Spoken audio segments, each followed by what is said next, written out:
Good day, everyone. Today, we'll be discussing the incidence of car crashes in the Philippines. Our focus will be on understanding the problem, examining current measures, and exploring policy recommendations to improve road safety. This presentation is prepared by Consuelo Carisma Sinense and General Sugitan for PA 244 under Prof. Lorano. So we have problematic situation and its undesirable effects. The Philippines faces a high incidence of car crashes, which result in significant fatalities, injuries, and economic burdens. This issue affects not only individuals, but also society at large, contributing to loss of life, physical harm, and financial costs. So let's review the current efforts and measures implemented by the government to address this issue. So first one, surprise drug testing. So one of the measures is the Oplan Harabas, which involves surprise drug testing of drivers in major bus, jeepney, and public utility vehicle terminals. So results from 2019 and 2022 indicate a need for stricter enforcement mechanisms. Effort two is the restraining use of mobile devices. So CCTVs have been placed near traffic lights to catch drivers using their phones. Although there's been a 33% decrease in road accidents related to distracted driving, enforcement remains a challenge due to limited number of cameras. The third effort is extending driver's license validity. So the validity period of driver's license have been extended and stricter rules are now in place for issuance. But despite these efforts, challenges such as expensive driving schools and the shortage of license cards persist. The fourth effort is modernizing public utility vehicles. So upgrading smoke belching and diesel-powered jeepneys to modern PUVs is another initiative of the government. Financial constraints and lack of infrastructure support have slowed the progress, emphasizing the need for further stakeholder engagement and capacity building. The last effort that we have identified is prohibiting e-bikes and e-trikes on major roads. So starting April of this year, e-bikes and e-trikes will be prohibited on major roads in Metro Manila. This measure aims to improve road safety, though it may affect the livelihoods of some drivers. So here's our problem three, showing several factors contributing to the high incidence of car crashes. We have identified or categorized it into four. The first one is human factors, which includes overspeeding, distracted driving, and drunk driving. Under road conditions, it includes poor road markings, insufficient lighting, and potholes. For the vehicle issues, there's lack of maintenance and safety features. And lastly, for systemic issues, there's inconsistent traffic laws and weak enforcement. So ultimately, the root cause is insufficient road safety measures. In terms of policy problem and issue statement, the identified policy problem is that the existing policies designed to protect road users are inadequate and outdated. So the key question is, what can be done to address these inadequacies and outdated policies to enhance road safety? Our goals actually align with several sustainable development goals. So I have identified three goals. The first one is goal 3, which is the good health and well-being. So reducing injuries and fatalities from car crashes. Goal 9, which is industry, innovation, and infrastructure. This includes improving road infrastructure and investing in safer vehicles.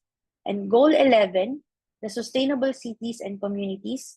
This promotes urban planning and public transportation to reduce car crashes.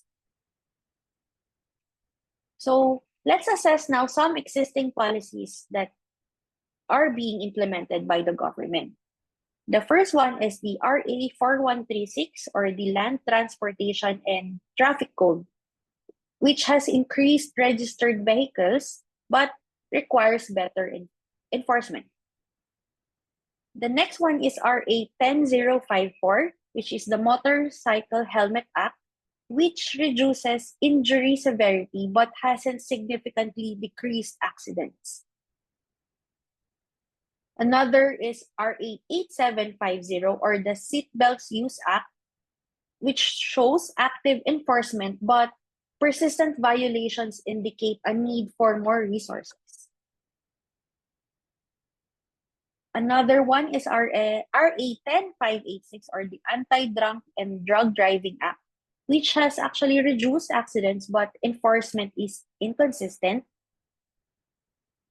RA 10913, which is the Anti-Distracted Driving Act, which aims to reduce accidents, but it lacks also enforcement. Lastly, we have identified RA 10930, which is the extension of driver's license validity, which improves the service delivery, but enforcement and resources are still challenged to the government. So based on our problem 3, we have identified our goal and objectives.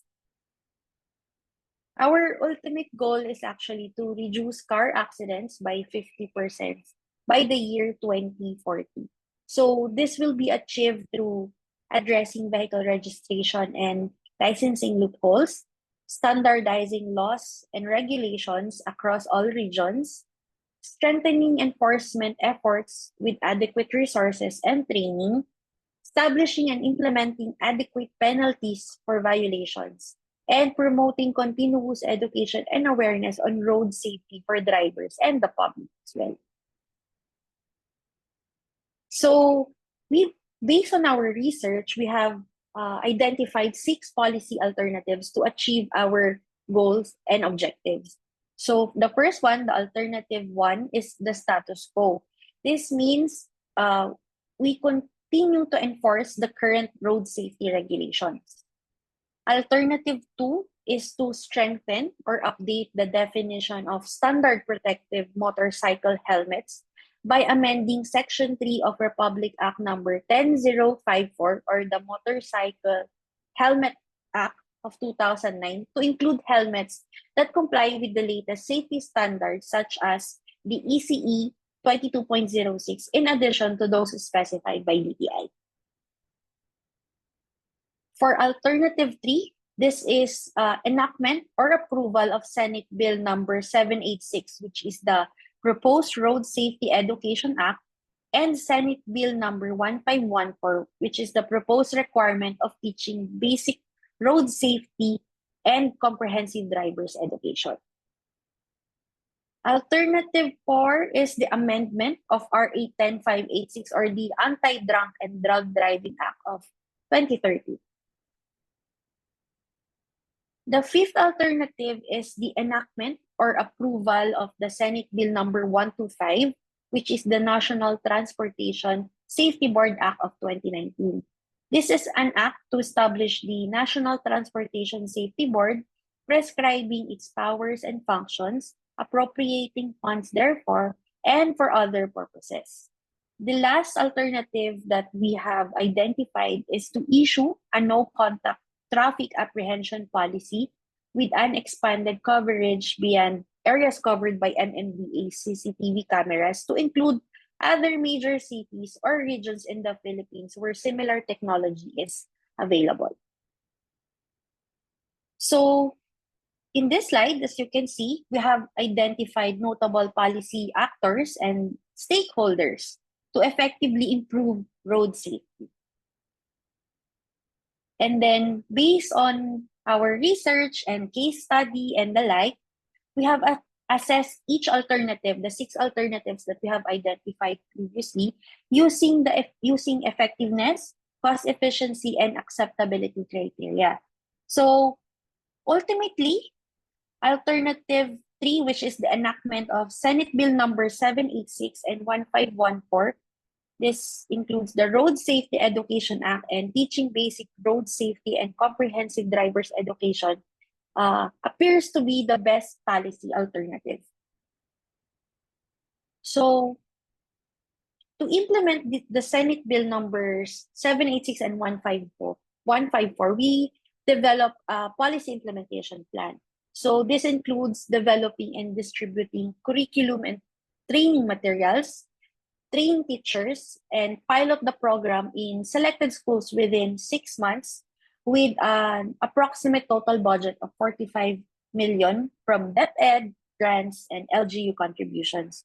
So over 2 years, we're planning to expand to all schools nationwide, supported by, of course, 200 million approximately from the national budget and donor funding. So we will continuously provide educational materials, train teachers, and monitor the program with an annual review. And this requires an additional 125 million. This policy implementation plan, ensures comprehensive and sustained road safety education over the years. So in the next 2 slides, we have proposed also a monitoring and evaluation plan addressing our specified goals and objectives. So here is the first, and this is the second slide for our M&E plan. And for the chosen best alternative, so yung enactment po ng Senate Bill 786 and 1514, here's the current position map. So we have identified actually 3 oppositors, but the highest opposition that we have identified is actually from the drivers. And then here is in terms of current visibility, so in the 3 levels, such as national, regional, and local, we have identified high supporters on all levels. The opposition is seen at the local level, which was actually previously mentioned earlier na, and these are the drivers. Here's a coalition map showing the supporters, the opposition, and the neutral, which is the manufacturers. So, in conclusion, our comprehensive plan to implement the Senate Bills number 786 and 1514 focuses on developing educational materials, training teachers, and systematically rolling out the program across all schools in the Philippines. By investing more or less 420 million from various funding sources over the next few years, we aim to foster a culture of road safety and significantly reduce car crashes. So with continued support and then the monitoring and evaluation, we are confident that these efforts will actually lead to safer roads and a more informed public. So yes, that is all. Thank you for your attention, and we look forward to your support in making our roads safer for everyone.